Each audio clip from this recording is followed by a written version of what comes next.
आज हम जिस मुद्दे पर बात कर रहे हैं वो ना सिर्फ हिंदुओं के लिए खतरा है बल्कि एक बहुत बड़ा सवाल खड़ा करता है पार्लियामेंट्री फॉर्म ऑफ गवर्नमेंट को लेकर। क्योंकि बांग्लादेश में इन दिनों जो चल रहा है, हिंदू माइनॉरिटीज को मारा जा रहा है, जिसका असर बांग्लादेश की पॉलिटिक्स पर ही नहीं बल्कि आसपास की सारी नेबरिंग कंट्रीज पर पड़ता जा रहा है, जो कि काफी है इंडिया के अंदर कम्युनल वायलेंस को बढ़ाने के लिए, जिसकी शुरुआत होती है अगस्त 2024 में। क्योंकि बांग्लादेश के अंदर अगस्त 2024 में एक ऐसा तूफान आया जिसने सारी माइनॉरिटी कम्युनिटीज, खास तौर पर हिंदू कम्युनिटी के लिए बहुत कठिन समय लेकर आया था।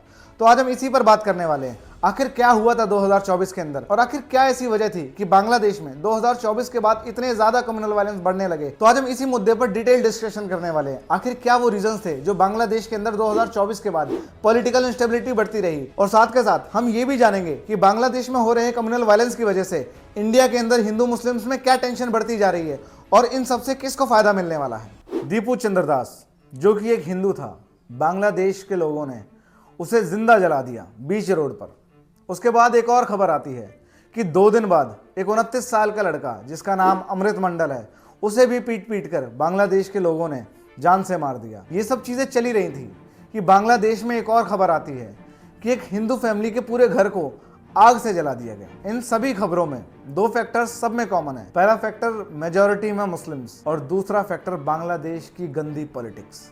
इस कहानी की शुरुआत होती है एक बिल से जिसको पास किया था वहाँ की प्रधानमंत्री शेख हसीना ने। शेख हसीना जो कि शेख मुजीबुर रहमान की बेटी थी, जो कि फाउंडर थे बांग्लादेश के, जिन्होंने 1971 की जंग के बाद बांग्लादेश को एक डेमोक्रेटिक कंट्री बनाया, और उनकी बेटी बांग्लादेश में 2009 से लेकर 2024 तक बांग्लादेश की प्रधानमंत्री रही, जिस बीच बांग्लादेश के अंदर बहुत सारी समस्याएं खड़ी हुई, जिसमें बेरोजगारी, भुखमरी, गरीबी, जिसकी वजह से बांग्लादेश के अंदर पॉलिटिकल इंस्टेबिलिटी होने लगी, जिसके चलते बांग्लादेश के अंदर कई नई नई पार्टीज ने नई नई आइडियोलॉजी के साथ जन्म लिया, जिसमें एक बहुत ही prominent party Jamaat Islami party थी, जिसके बारे में हम आगे बात करेंगे। ये बिल था रिजर्वेशन को लेकर, जिसके अंदर 30% से ज्यादा रिजर्वेशन उन लोगों को या उन परिवारों को दिया जा रहा था जो 1971 की जंग में शहीद हो गए थे। बांग्लादेश के अंदर 2 और तरीके की रिजर्वेशन चल रही थी, जिसमें 10% रिजर्वेशन वुमेन्स को दिया जाता था और वहां की 40% रिजर्वेशन माइनॉरिटी कम्युनिटीज, जिसमें हिंदू, जैन, बुद्ध और सिख जैसे कम्युनिटीज को दी गई। और ये शायद इसलिए भी किया गया क्योंकि बांग्लादेश के अंदर 10% से ज्यादा हिंदू पॉपुलेशन रहती है,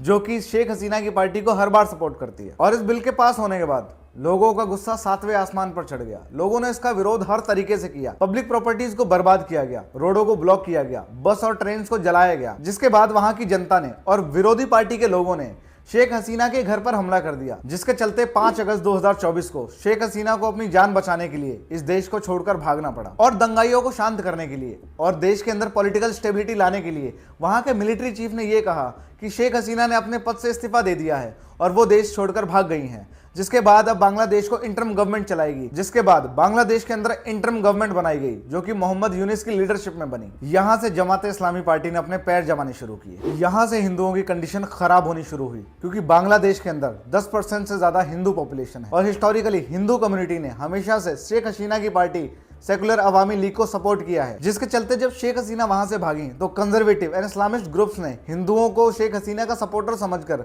उन्हें टारगेट करना शुरू किया और उन पर अत्याचार करना शुरू किया। जिसके बाद इस्लामिस्ट ग्रुप एंड कंजर्वेटिव लोगों ने माइनॉरिटी कम्युनिटीज को हर तरीके से परेशान करके रख दिया। एक रिपोर्ट के हिसाब से 4 अगस्त से लेकर 20 अगस्त तक 2000 से ज्यादा ऐसे मामले रिकॉर्ड किए गए जिसमें माइनॉरिटीज पर अटैक किया गया। 70 से ज्यादा हिंदू टेंपल्स पर हमले किए गए और 165 से ज्यादा हिंदू परिवारों के घरों को तबाह कर दिया गया। इंडिया के एक्सटर्नल अफेयर मिनिस्टर ने यह बताया कि 26 नवंबर से लेकर 25 जनवरी तक 74 से ज्यादा एंटी हिंदू वायलेंस के केसेस सामने आए और साथ ही साथ दिसंबर 2024 तक 2200 से ज्यादा केसेस को डॉक्यूमेंट किया गया। ये सिर्फ ऑफिशियल नंबर्स हैं। अगर मैं ग्राउंड रियलिटी की बात करूं तो शायद और भी ज्यादा सीरियस हो सकती है। इसके बाद बांग्लादेश के अंदर कम्युनल वायलेंस बहुत हद तक बढ़ने लगा।